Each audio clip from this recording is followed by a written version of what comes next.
there is ongoing debate, as you likely hear in states around the country, about the question of whether or not lockdown should happen again this fall. What if we have a resurgence? What if we have all these different things? Do lockdowns help? And there's some data I wanted to share with you because as you know, if you listen to my show very often, I am definitely in favor of keeping people safe. I'm in favor of making policy based on current data, not bad data that came to America's attention, the world's attention in early March, but actual data on the ground. And I'm in favor of preserving individual liberty and being very watchful against the idea of having government use any kind of excessive authority to force lockdowns, to shut down businesses if there is not sufficient justification. Big issue about shutdowns. So I want to just cover some quick things about that. So a professor in Denmark, Professor Christian Bjørnskov, Bjornskov, Bjørnskov of Aarhus University in Denmark, did a big study. His paper is called Did Lockdown Work? An Economist Cross-Country Comparison. He compared 24 European countries who've been dealing with COVID-19 and the first half of 2020, looked at mortality rates, used indices, policy measures, and weekly mortality rates, comparing 24 countries to come up with this conclusion. There is no association between lockdown policies and mortality development. To be more precise, he says, the findings of this paper suggest that more severe lockdown policies have not been associated with lower mortality. He gives a lot of data. This is available on our website, my website, and I have some listeners saying that I say the name too quickly, so I'll say it slowly. AmericaCanWeTalk.org. AmericaCanWeTalk.org. On the homepage, under show, drop down list of links. Study reported at Powerline, but the study, did lockdowns work? Evidence says no. Lots and lots of information, including even with respect to Sweden, which became such a controversy during this time. Present data show that the country experienced 161 fewer deaths per million in the first 10 weeks. This is speaking of Sweden. 464 more deaths in weeks 11 to 22. In total, Swedish mortality rates are 14% higher than in the preceding 3 years, which is slightly more than France, but considerably lower, considerably less mortality than Italy, Spain, the UK, that all implemented much stricter policies.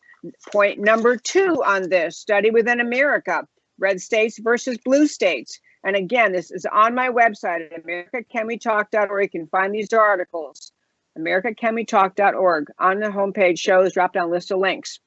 Here are some quick findings comparing red states to blue states. And in case it's not clear, the relevance is red states tend to be states that respect individual liberty, that are less likely to have really strict lockdown rules and orders. Blue states, more liberal, big government-controlled economies and states, had far more restrictive, more lockdown, more limitation. The death rate per 1,000 cases in the 12 most conservative states has improved to the point that it is currently 5 times lower than the corresponding average rate in the 12 most progressive states. Big government policies shutting everything down did not result in improving the mortality rate. In fact, it's exactly the opposite.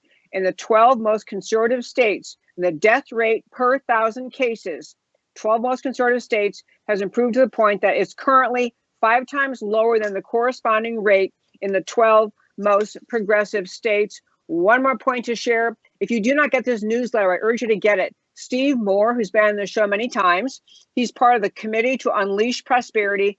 He's been sharing data, actual factual data about the COVID virus and the impact on our economy, our society.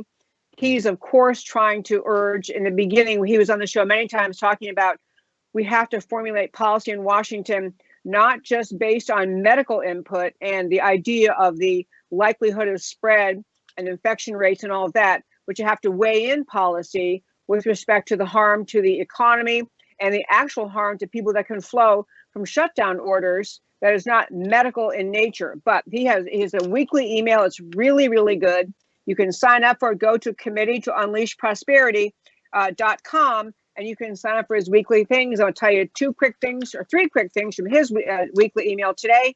One is that the World Health Organization, the one organization that many leftists point to say, oh, they're the be all and end all, they're the answer, World Health Organization, sent out David Nabarro, a special envoy from World Health Organization, to make the point, what we at the WHO, World Health Organization, would invite countries is to do everything possible to not have these complete lockdowns. We think the Swedish approach has a lot going for it. Sweden, the one the leftists always try to point to as a disaster because they didn't lock down and they initially had more of a problem to start with. Now WHO is saying, hey, that was a pretty great idea. Do what Sweden did, because and the net has netted out. It has not been as much of a problem as other places. One other point coming from Steve Moore's weekly email from Unleash Prosperity. Dr. Pedro Alonso, also with the World Health Organization, he is the head of their malaria program. He says that the lockdowns in this world have spiked tuberculosis, HIV, and malaria deaths globally. The lockdowns are causing more deaths from tuberculosis, HIV, and malaria. So lots of data there. So for those people who say, well, you just got to follow the science. Okay, I'm in favor of that. Let's talk about this science too. I basically want to say that it's really, we become in this country, the whole dealing with coronavirus, COVID-19, it seems to be a Republican answer, a Democrat answer. I want there to be a freedom answer. I want there to be an answer that's rooted in facts, current data.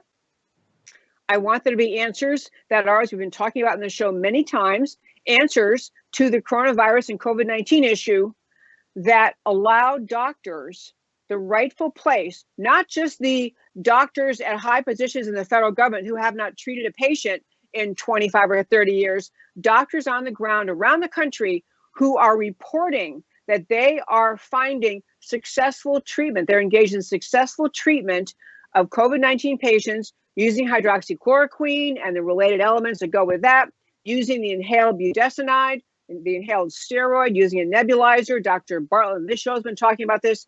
This is America, and we ought to have solutions to this challenge of the coronavirus that respect individual liberty, that curb liberty as little as possible, and answers that respect the right of individuals to pursue the care that they choose to pursue, rather than the government controlling access to hydroxychloroquine and other treatments.